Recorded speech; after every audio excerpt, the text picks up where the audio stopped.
About 14 years ago, I was picking my son up from daycare, and his teacher looked me in the eye. I promised I was going to make it further till I started crying. Looked me in the eye and said 7 words I'll never forget. I fear for your unborn child's life. At the time, my son Maddox was 18 months old, and I was 5 months pregnant with our daughter Addison. Maddox was known on occasion to have a rough day at school, so it wasn't uncommon for his teacher to give us a recap when we picked him up. But never in a million years did I expect her to insinuate that he would cause physical harm to his sister. We just had simply never seen that side of him, so I had no idea where this was coming from. As a first-time mom, I didn't know what normal behavior was. I wasn't focused on everything that Maddox wasn't. Instead, I was focusing on everything he was and was going to become. He made me a mom. He taught me a love I had never known before. My husband and I were elated to be starting a family, and Maddox was our world, he was our purpose, and he was our light. And I thought that our future was going to be really bright. Looking back, I think I always knew that Maddox was a little bit different. He didn't seem to want to interact with kids his own age. He usually preferred to play alone or with adults that he knew and loved, usually grandparents who would always play exactly the way he wanted to play. And maybe this should have been concerning, but as a first-time mom, I didn't know what normal was. Youth sports was a real eye-opener for us. Up until this point, Maddox had been diagnosed with ADHD. Maddox was very impulsive, and because of his inability to interact with his other peers, doctors said that this was directly related to his ADHD. He started to express a desire to play football and baseball. As a football coach, my husband was thrilled. However, it was at this time that we started to see some major red flags when we saw Maddox interacting with his teammates. You see, Maddox stood out amongst his teammates, and he didn't stand out in the, wow, look at this amazing athlete kind of way. He stood out like a, wow, what is he doing kind of way. It was very common for me to look into the dugout and see him acting like a transformer or a robot, often growling and roaring at his teammates in an attempt to interact and communicate with them. But all it did was push his teammates further and further away. Parents would look at me in the stands as if they expected me to go to the dugout to make him stop and to make him be more normal. Was this what it was always going to be like? The one thing I had wanted in life was to be a mom. But at this point, I was really struggling to find the light. It seemed so dark. But as moms, we're fixers, right? So if something needs fixed, we're going to fix it. I decided I need to get my son tested again. There has to be something else going on. When the doctor talked to us about the results, he said, Mrs. Kettlebar, your son is severely ADHD. ADHD? Really?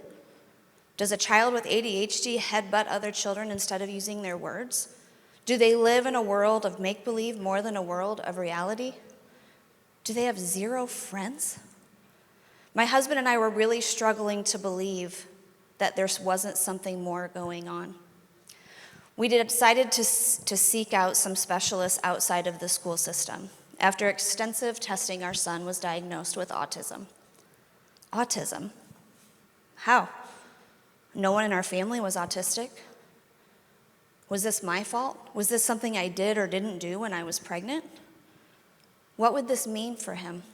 Would he ever be able to live independently? Would he ever be able to have a job? Would he ever be able to have a friend, be a father, be a husband? The list of questions and emotions were endless.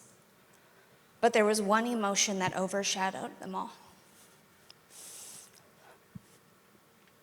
And that was embarrassment. I was embarrassed of my son. I was embarrassed of what other people would think. But more importantly, I was embarrassed that I felt embarrassed. What kind of a mother is embarrassed of their child over something that they have zero control over? Over the next several years, we adjusted to our new normal. It was during this time that I realized that autism carries a really negative connotation in our society. It's often as if it's taboo to talk about. I would even talk to parents that didn't want to admit that their child was autistic. I realized that our society has not matured enough to admit that normal doesn't exist. Instead, we're busy chasing some ideal or level of perfection that we'll likely never attain, rather than accepting each other and embracing our differences.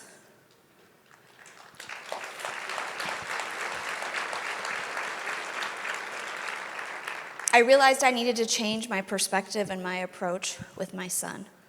Instead of judging his behavior and trying to normalize him, I started really observing him. I wanted to find the positive that autism could bring into our lives. You see, God blessed me with a handsome, smart, empathetic, genuine son. And for Maddox, the glass is always half full. I remember back to elementary school, his football team had made it to the playoffs. The game did not end the way we all wanted. Many of his teammates were crying in disappointment. As Maddox and I walked back to the car, I asked him how he was feeling. And he said, "You know what, Mom? We gave it everything we could. We'll get him next time." Fast forward to his first middle school track meet over in Zionsville. He was running the 800.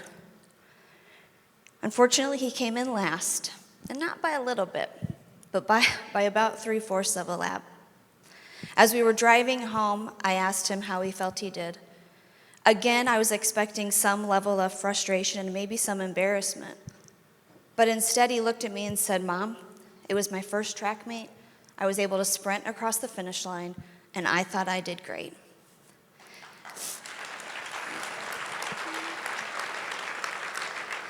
It's during times like this that I often think everybody could use a little bit of Maddox in them.